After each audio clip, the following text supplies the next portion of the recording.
All right, guys, I thought what we'd do is start off this series with kind of a show and tell on this Russian hot tent. And it's got a label on it here that I'm going to show you, but you're probably not going to be able to read anyway. But the company that this comes from is hottent.com. And there's been several reviews of these on YouTube. So I'm going to be spending quite a bit of time in it, very similar to what we did with Journal of the Yurt in a more modern fashion. So I'm going to show you around the inside of the tent really quick, show you some of the features of the tent really quick. But I wanted to start this series off with the structure itself that we're going to be working out of.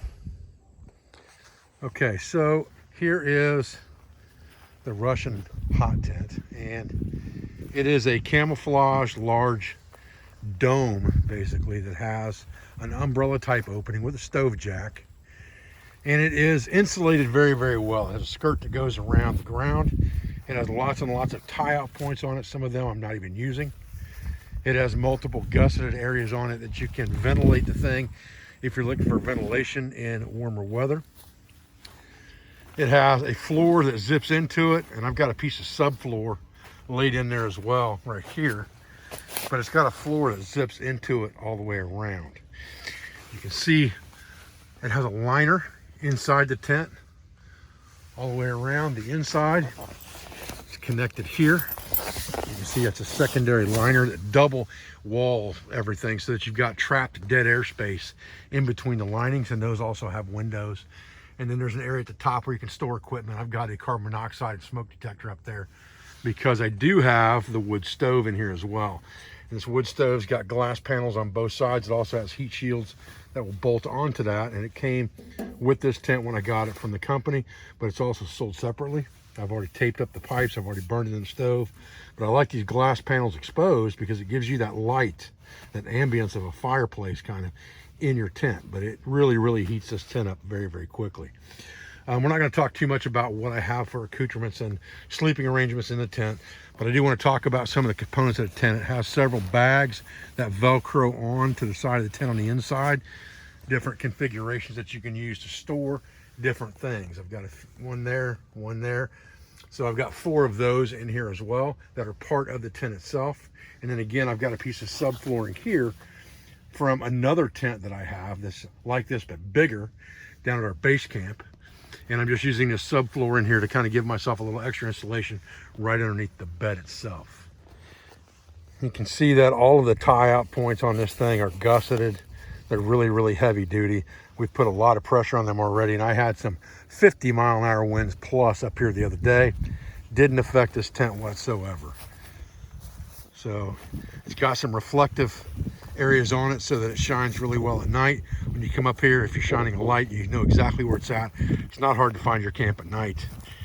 Little fire pit out here right now. We've got a charging station over there. We got solar and wind charging going on. We'll talk about that as we go in the series as well.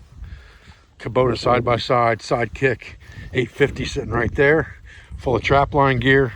And this is going to be our structure for the next couple months that we're going to work out of.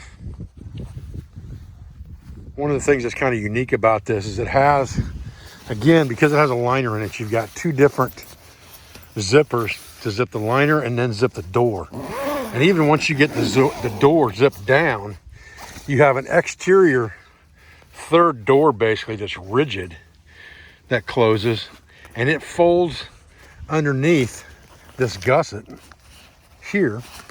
I can't get it in there very well with one hand, but it folds underneath this gusset to secure it, and you can do that from the inside to really make it windproof. And this tent is definitely designed for cold weather. Fortunately, we don't have that type of weather we have to worry about that much in southeast Ohio. It does get down below freezing here, but we don't get the temperatures that they get in Russia and places like that, even north like Michigan, New York, Canada. We don't get those kind of temperatures here, but this thing's going to be nice and toasty. And one thing I've noticed about this is because it traps that dead airspace, and because I've set it up on a ridge, I did that on purpose. It's set up on a ridge here so that it catches the morning sun, and it's basically in the sun the entire day. Now it does expose it to more wind that way, but it also gives me a really, really good view every day of my property, going out to the wildlife area itself. It's also going to enable me to have a good area to fly the drone and things like that, to take off and land, to be able to check the trap line with the drone, which we'll talk about that later in the video as well. But those are the reasons that I chose this location, and it's offset a little bit from where I'm going to set traps on the property itself, so the traffic coming up and back from this thing aren't going to disturb my trap line. There is a back door on this tent as well. Here, it doesn't have the third door on it. It only has 2 layers, and it also has an awning attached to the top that you can pull out and stake out away from it if you wanted like a back porch type awning on this thing. But you can see the multitudes of tie outs that this thing has all the way around it. It makes it very, very structurally sound in high wind. Evening guys, I'm Dave Canterbury with Self-Reliance Outfitters in the Pathfinder School, and I'm out here in the Russian hot tent. What my plan is to use this thing over the course of the next couple months as a line shack type setup in between my main base camp, which is the classroom here at the school, and my trap line. So I'm going to be spending several overnighters in here. I'm going to do a series out of this tent. I'm actually going to kind of live out of this tent for a little while to see how it does, very much like we did the Journal of the Yurt, except I'm kind of reversing the tables with this one. I'm going to do more modern things in this tent, use more modern equipment in this tent, and discuss that with you. And we're going to kind of look at this kind of like we did the Shadow of Nessmuk, where, you know, we know what the mountain man trappers in the 1840s and the late 1800s did, and the accoutrements and things that they carried.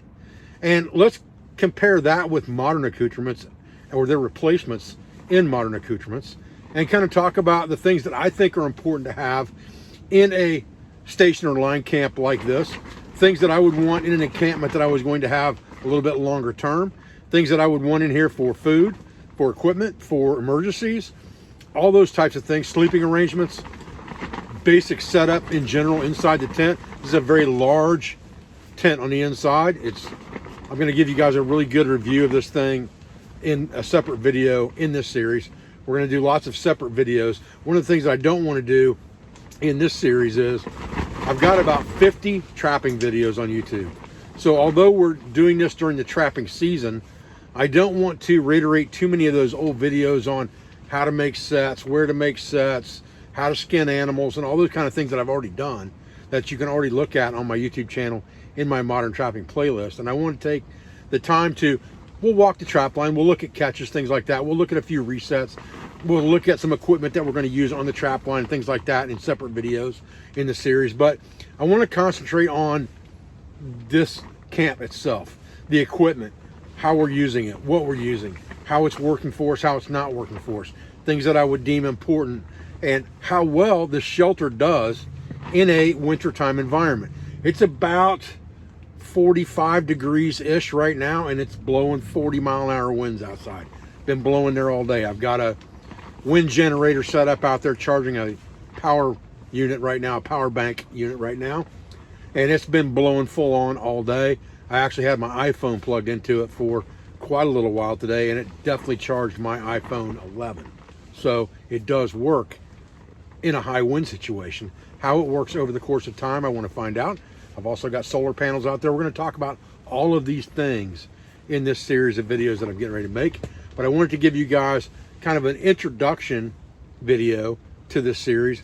And I haven't even decided what the name of it's going to be. You'll find out when I post the video, because I really haven't decided yet.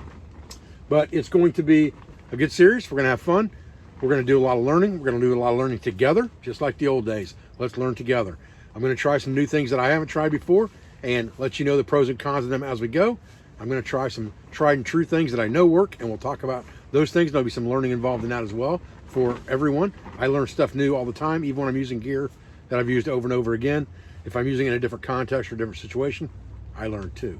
So I'm really looking forward to this. I just wanted to shoot a quick video to intro the series tonight before I hit the rack. I don't even have the stove running. It's plenty warm in here. I've got my Whoopee on, but I've got a base layer underneath that, and I'm not really chilly at all. In fact, if I sat here very long, I'd probably be warm. This thing does seem to hold in the heat really well, but it is double walled. And I think that's important. We'll talk about that as well in this series. So anyway, guys, I'm going to take off, get myself to sleep, and we will talk more in the next video. I appreciate your views. I appreciate your support. I thank you for everything you do for our school, for our family, for our business, for all of our sponsors, instructors, affiliates, and friends. And I'll be back with another video as soon as I can. Thanks, guys.